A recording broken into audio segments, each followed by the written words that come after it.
자, 이번에는 이 해외에서 들려온 사고 소식 좀 다뤄보겠습니다. 이런 일도 벌어졌군요. 많은 분들이 뭐 영상 보신 분도 있고요. 아마 사진을 보신 분도 있을 겁니다. 깜짝 놀랐죠. 야, 이 비행기가 이렇게까지 사고 날 수도 있구나라고 하면서요. 낙뢰에 맞은 러시아 여객기 비상 착륙 중에 화재가 났습니다. 최소 41명이 숨진 것으로 알려지고 있습니다. 이 사진 보시면요. 비행기가 이륙한 이후에 벼락을 맞은 겁니다. 그래서 이상이 생겼죠. 그래서 비상 착륙을 했는데 활주로에 이 비행기 몸체가 부딪히면서 저렇게 불이 났습니다. 지금 비행기 뒷부분은요. 거의 화염 속에 있습니다. 이걸 보시면 많은 분들이 생각하실 겁니다. 그렇다면 저 비행기 안에 탄, 저 뒷부분에 탄 승객은 어떻게 되는 건가 도대체. 끔찍한 일입니다. 여기 보시면 내용이 지금 자세히 소개돼 있어요. 기장, 이륙 후 번개 맞아 수동 조절로 바꿨고요. 교신 일부 재개했습니다. 그리고 관제소 유도 착륙, 뭐 이런 절차가 이루어졌다고 해요. 연료가 많이 남아서 세 차례 활주로와 충돌을 했는데 그 흘러나온 연료의 기체 뒷부분에 이제 화재가 난 겁니다. 불이 붙은 거죠. 그 기름 때문에. 자, 러시아 언론에서는요, 이런 내용을 지금 보도하고 있어요. 일부 승객들이 기내에 그 수화물칸 있지 않습니까? 일어서면 바로 열 수 있는 그 수화물칸. 이런 사고가 난 상황에서 일부 승객들이 짐을 찾으려고 통로를 막으면서 뒤편에 탑승했던 승객들이 탈출하지 못했다. 그래서 저렇게 많은 사람들이 숨졌다. 이런 얘기가 나오고 있어요, 지금. 아, 이건 좀 너무 안타까운 일이네요, 지금요. 관련 기사 하나 더 있습니다. 보시죠. 이렇습니다.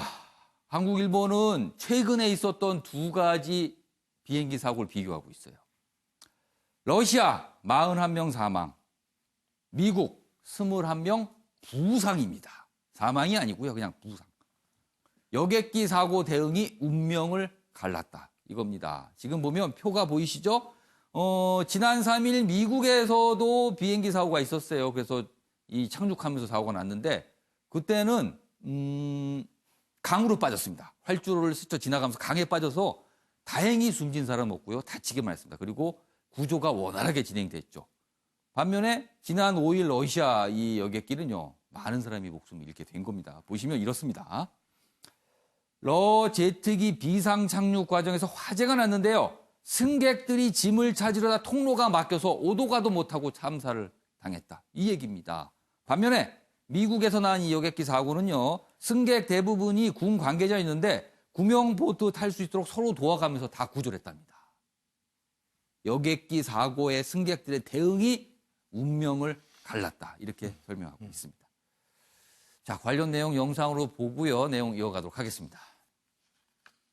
Машин, полно сирен, мигалок, то есть больше ничего такого не успели заметить. Комитетом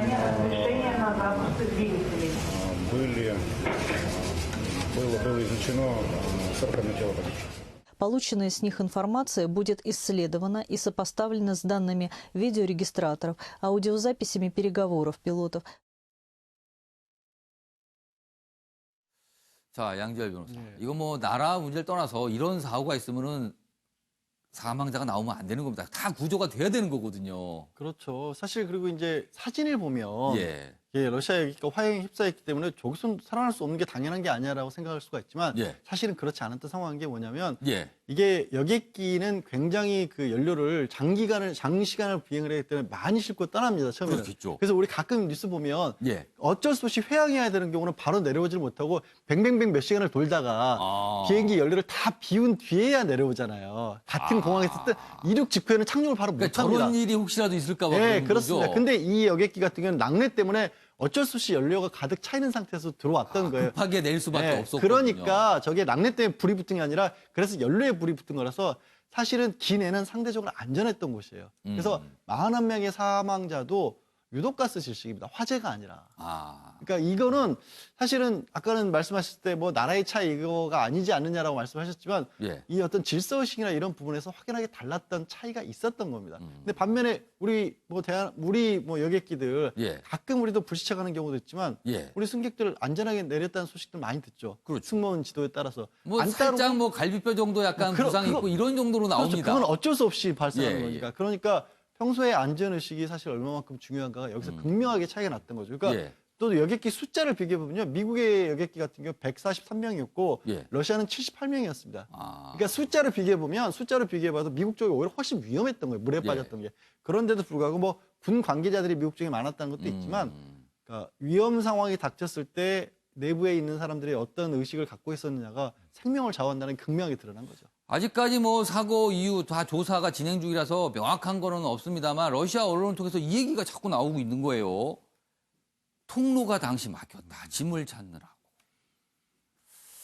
저런 사고가 났을 때 짐을 찾는 게 그렇게 급하지 않을 것 같은데요. 사람의 목숨이 달린 일인데. 최영하 교수님. 저거야말로 사실 이 승무원들의 잘못이 많다고 봅니다. 왜냐하면 초기에 상황을 제압을 했어야 됩니다. 그래갖고 일어서지 예. 못하게 하고 앉혀서 예. 그걸 유도를 했어야 되는데 예. 사실 뭐 우리 일반인이 저런 사고 나면은 뭐 허둥지둥 할 수밖에 없는 그렇겠죠. 상황이지만 고도로 교육을 받은 승무원들이 예. 저기엔 분명히 매뉴얼이 있고 그랬을 텐데 그거를 승객들을 제압을 하고 상황을 제압을 해서 빨리 이동을 할 수 있게 하고 우리 뭐 비상사태 났을 때 몸에 있는 거 다 버리고 내리라는 예. 부분도 있지 않습니까? 그래서 우리 이제 승객들도 그런 상식들을 많이 찾아야 되지만 예. 저는 뭐 초기에 상황 제압을 못한 승무원들의 책임도 굉장히 크다고 보여집니다. 다시 한번 말씀드리지만 지금 사고 원인에 대한 조사가 이루어지고 있거든요. 이런 참사가 왜 일어났는지. 그렇기 때문에 아직까지 100% 명확한 건 모릅니다. 그러나 러시아 언론을 통해서 약간 안타까운 그런 상황들이 전해지고 있어서 오늘 우리 신문들도 많이 이 내용들을 좀 다루고 있습니다. 이 사진만 봐도 참 상황이요. 무섭네요. 무섭습니다. 저 비행기에 타고 있었다라고 생각이 들면 진짜 무섭습니다. 자, 이번에는요, 사회 뉴스를 좀 이어가 보겠습니다. 중앙일보 기사가 이제 버닝썬과 관련된 내용을 다루고 있는데요. 처음에 이 폭행 사건으로 시작됐습니다. 그래서 그 폭행 사건과 관련 처음에 이제 이의 제기를 했던 분에 대한 인터뷰 비슷한 형태를 통해서 내용을 전하고 있는데요. 버닝썬 내부 고발자는 가드, 그러니까 보안 요원이었다. 이 가드의 얘기가 여기 전해져 있는데요. VIP들 장난치듯 마약 성폭행을 하더라. 이게 장난의 대상이 절대 아닌데요. 이거는 범죄입니다. 그런데 이런 모습을 봤다라고 지금 얘기를 하는 거예요.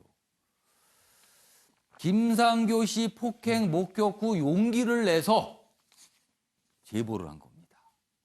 물뽕 성폭력, 경찰 유착 등 폭로를 했습니다. 그러면서 이런 얘기를 합니다. 왜 폭로를 했는가? 굉장히 거칩니다. 표현이. 제가 좀 순화를 시켜서 말씀을 드리겠습니다. 그런 사람들 보기 싫어서 알렸다.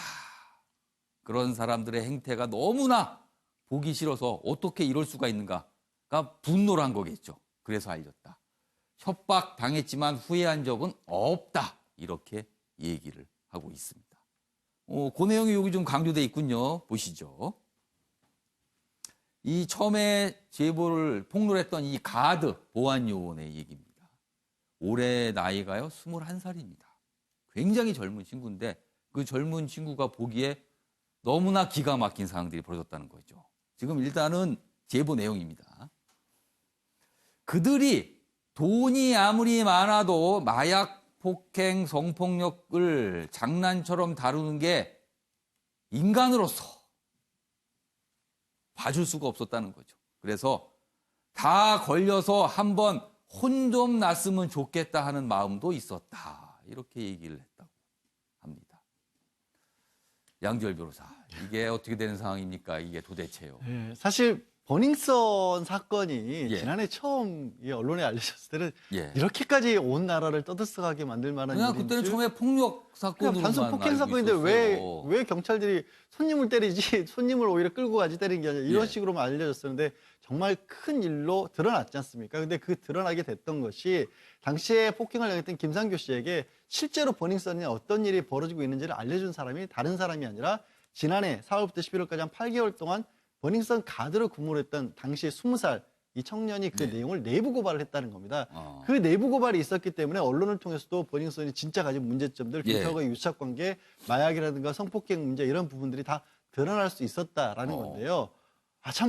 참 이걸 뭐 나비 효과라고 하기에는 이 나비가 참 날개짓이 너무 아름다워 보이는 게 예. 일단 생각해 보시면 저 청년이 얘기를 하잖아요. 돈 많은 사람들이 돈 가지고 저런 나쁜 짓 하는 거 우리 보기 싫다고 했지만 그 돈이 아마 이 청년도 유혹을 했을 겁니다. 아는 사람들 그렇잖아요. 사회에 저도 옛날에 그렇겠죠. 생각을 해보면 예. 많은 가드들이 저 안에 또 있었어요. 그리고 저도 그렇고 많은 분들이 사회에 나왔을 때 이건 부조리하다라는 걸 느끼면서도 또 돈 때문에 다른 일 때문에 타협해서 또 그냥 굴러가는 경우도 사실 많지 않습니까? 그걸 끊고 과감하게 나와준 청년 덕분에 이런 일들이 막을 수 있고 이 본인은 앞으로도 추가 피해자가 얼마든지 나올 수 있는 상황이었으니까요. 두 번째로 그런 상황에서 저는 꼭 이런 비슷한 일 때마다 드리고 싶은 말씀이 예. 이 청년도 일종의 내부 고발자였는데 예. 협박받고 위협받았다고 했잖아요. 어. 그러니까 그런 일을 겪지 않고 신변이 보장이 되고 내부 고발을 했었을 때 충분하게 국가가 나서 보호를 해주면서 예. 이 부정부패가 드러날 수 있는 구체적인 시스템을 제도를 만들어야 우리가 더 건강해질 수 있는 저런 청년들이 더 용기 있게 나설 수 있는 그런 일 사회가 되겠죠. 이규환 변호사, 지금 이 범위성 수사는 좀 어떻게 되고 있는 겁니까? 진행이요? 예, 그래서 결국 지금 핵심은 예. 그 폭행이나 뭐 성폭 이런 부분들은 다 수사가 제대로 이루어지고 예. 있지만 경찰과 육착 관계인데요. 오. 이번에 저기 내부 고발자의 고발 내용 중에 예. 이런 내용이 하나 있습니다. 예. 신고해도 경찰은 클럽 내부로는 절대 들어오지 않았다는 것. 신고하면 들어가야 되는 거 아닙니까? 당연히 신고하면 들어가야죠. 범죄 현장에 안 들어가고 무엇을 할 수 있겠습니까? 이미 그 클럽 내부에 있는 사람들은 경찰이 안 들어올 것이다. 라는 걸 인지하고 있다는 거 아닙니까? 그럼 그 속에서 무슨 일이 벌어질지에 대해서는 충분히 알 수 있다는 거죠. 어떻게 단순히 돈을 받고 이렇게 봐주는 정도가 아니라 예. 그 자체 내부에서는 경찰이 아예 들어오지 않을 것이다. 이런 어떤 인식이 있었던지에 대해서 이건 반드시 밝혀져야 될 부분이라 생각하는 거죠. 일단 이제 제보 내용이 그런 것까지 들어가 있어요, 지금. 그렇습니다. 예. 그건 단순히 어떤 봐주는 경찰 한 명과의 문제가 아니라 예. 전체적인 경찰서와의 어떤 구조적인 문제 이런 까지 충분히 연심할 수 있는 부분이 아닌가라고 본다면 예. 이 부분에 대한 수사가 반드시 이루어져야 되고요. 예. 그런 차원에서 지금 경찰의 유착 관계에 대해서는 수사가 제대로 이루어지지 않고 있다라는 게 국민들의 인식이 있을 수가 있는데 이 부분에 대해서 보다 더 자신이 살을 베어내는 듯한 아픔을 가지고 경찰이 이번에 제대로 하지 않으면 예. 결국은 검경 수사권 조정에도 예. 영향을 미칠 것이다. 이렇게 볼 수밖에 없는 거죠. 그리고 또 그 다음 문제는 또 역시 탈세의 문제입니다. 예. 여기에 대해서 불법을 저지른다 하더라도 계속 돈이 남기 때문에 이런 것들이 이루어지고 있는 거거든요. 그래서 이 탈세 부분에 대해서 확실하게 조사를 해서 예. 수익을 환수하는 것. 그래서 탈세를 했을 경우에 단순히 감방가는 문제가 아니라 예. 돈도 이익도 남지 않는다라는 예. 것을 인식해야만이 범죄를 저지르지 않게 된다라고 보게 되는 것이죠. 돈을 버는 방법이 참 세상에 많을 거예요. 그런데 이런 방법을 통해서 돈을 벌여야 하는 것인가.